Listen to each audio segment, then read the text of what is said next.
Lo primero que debo hacer es agradecerles esta invitación tan gentil. Le quiero agradecer a las autoridades del radicalismo por esta invitación y muy especialmente a don Julio Cobo. Y tomé esta intervención que voy a hacer ahora.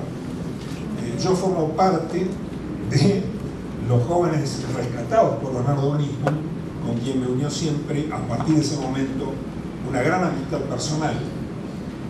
De hecho, yo fui parte de la organización de la gira proselitista en ocasión de la campaña de Raúl Alfonsín a la presidencia. Hicimos una gira previa en Europa, donde yo tuve un rol importante en reunir a Bernardo Grinspoon con los banqueros. Vine a Buenos Aires para la elección. Cuando salen de la Encarnación, la estancia de Ligati en Chascomús, donde se había formado el gabinete, Bernardo Grinspoon me ofrece ser en ese momento subsecretario de Economía, cosa que lo charlamos bastante y habíamos decidido postergarlo por un tiempo porque Bernardo era muy consciente que iba a enfrentar una economía que lo iba a someter al equipo económico a un desgaste brutal. Yo además quería completar algunas cosas que estaba iniciando en Bruselas en ese momento, convencerlo a Angelos de la conveniencia de que el candidato radical fuera a la asamblea de Davos. Entonces lo tuve que convencer a Ricardo Joffre, tuve que convencer a un montón de gente del comité de campaña, pero Angelos vio la posibilidad, vio la oportunidad que esto suponía y nos escabullimos en una Suiza controlada entonces por el embajador Cámpora, que se encontró con la sorpresa de que miren, no estaba Davos, pero sí estaba Angelos. Así que tengo muy buenos recuerdos de esa etapa.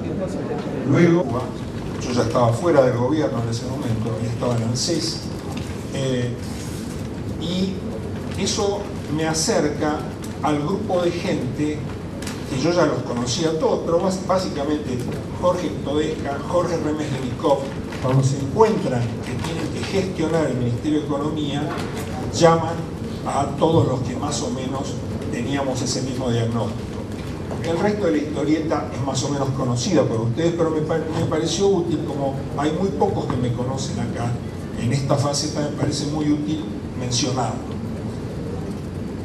Pero en la mitad, entre medio de eso, hay algo que es clave, y es la movilización de ahorros. Hay también gestión, hay llevar eso adelante, pero la movilización de ahorros es clave.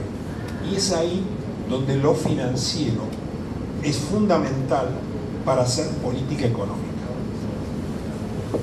Lo que tenemos para hacer las cosas que el electorado, las ambiciones políticas nos demandan. Hay una brecha gigantesca y esa brecha se ha agigantado en la última década.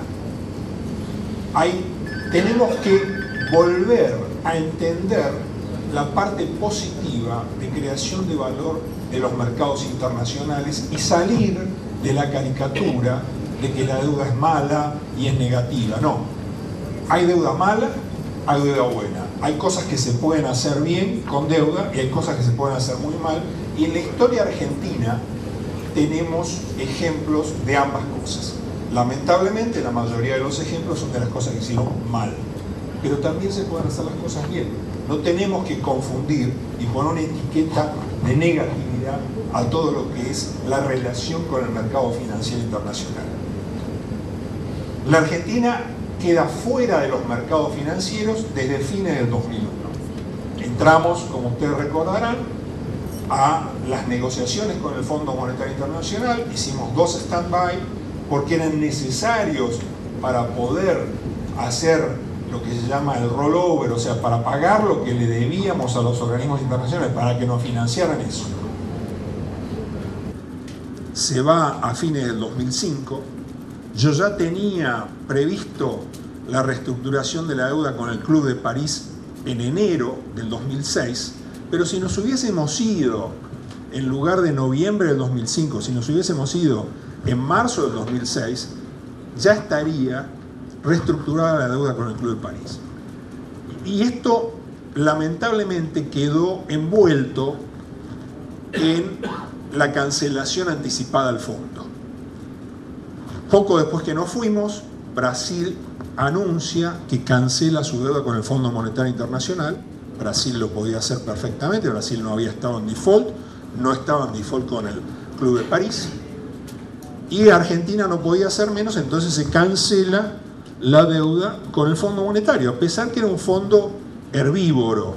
Este segundo Fondo Monetario con el que habíamos trabajado era un Fondo Monetario herbívoro, no era el Fondo Monetario carnívoro con el cual le tocó lidiar a Duhalde. Fueron cosas muy distintas. De todas maneras, queda colgado ahí el Club de París. Y hay gente que no entiende, yo creo que no entiende, y lamentablemente el Club de París tiene un nombre que no lo ayuda. Porque el Club de París lleva en el imaginario colectivo a pensar en una pileta de natación y canchas de tenis al borde del Sena. Pero no tiene nada que ver con esto. El Club de París, en realidad, lo que hace es reunir a todos los organismos nacionales de promoción del crédito de inversiones. O sea, el financiamiento de maquinarias y equipos que se lleva entre los 12 años y los 16 años con tasas de interés muy convenientes.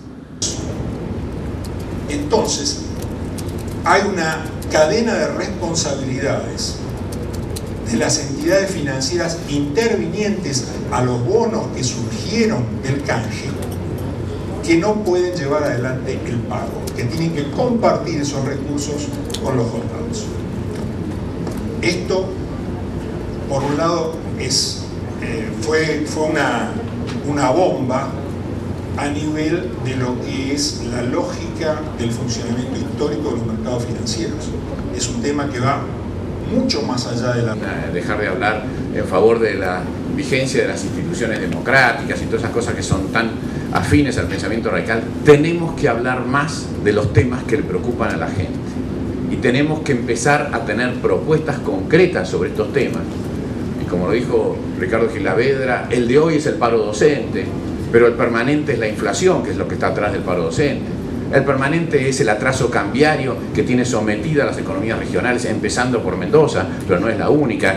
También el aceite de oliva en Catamarca, también las frutas de Neuquén o los citrus de Tucumán, están todos afectados por esta tremenda apreciación cambiaria que es muy difícil de solucionar. Y estos son los temas que nos tienen que realmente concentrar y empezar a tener propuestas para realmente demostrarle a la sociedad que sabemos cómo hacer. Pero tenemos que recuperar la iniciativa, porque es el peronismo el que nos mete en este atraso cambiario, y fue el peronismo el que nos metió en la mayor parte de los problemas. Por supuesto que fue un error de la Rúa, yo no sé si por motivos electorales o qué, eso de decir un peso es un dólar, ¿no es cierto? Pero claramente tenemos que dar este debate y recuperar la capacidad de tener una propuesta para convertirnos en alternativa, que es lo que se va a estar debatiendo también en las elecciones en el que viene. La gente quiere votar a políticos que saben cómo manejar esto. Y esto creo que es realmente el título principal que yo quería comentarles hoy. Voy a hablar un poquitito de lo que dice el programa del tema del mundo, pero muy poquito, ¿no es cierto? Y después voy a poner un par de gráficos. La mitad de los que tengo, pues muchos han sido mostrados en las presentaciones de Javier y de Jorge. El mundo sigue complicado. En las últimas 6 semanas solamente, Brasil, Rusia, China, India, la Unión Europea y Estados Unidos bajaron su pronóstico de crecimiento. Esto es lo que está hoy sucediendo en el mundo. Muchos países europeos están al borde de la recesión, muchos están teniendo conflictos políticos, todavía no sé el resultado de las elecciones de Italia, pero sin ninguna duda están atravesando momentos de alternancia política muy complicada. Y tienen problemas los de derecha que están en el gobierno y tienen problemas los de izquierda que están en el gobierno. Esto no es un tema. Cualquiera que esté en el gobierno hoy tiene problemas, porque están teniendo una crisis ante la cual no saben tomar las soluciones correctas porque no lo pueden políticamente. Hay un conflicto entre las soluciones económicas y las posibilidades políticas de ganar las siguientes elecciones. Y esto no es algo malo, esto es intrínseco a la actividad política. Y esto genera una tensión que también se la ve en Estados Unidos con esta situación de estar, como ellos mismos dicen, al borde del abismo fiscal y sin tener las mayorías Obama que le permitan realmente tomar las soluciones correctas. Entonces, esto es el escenario. Ahora, observen lo paradójico. Esto es lo que nosotros llamamos una situación internacional favorable para nosotros. Pero hay que estar consciente que es favorable por las malas razones. Y no es totalmente favorable, porque obviamente un mundo que no crece no es un mundo que demanda nuestras principales exportaciones. Y además, nosotros dependemos de Brasil y de China. Pero Brasil y China no le exportan a Marte, le exportan a Europa y le exportan a Estados Unidos. Y en la medida que Estados Unidos y Europa sigan con problemas, Brasil y China van a tener crecientes problemas.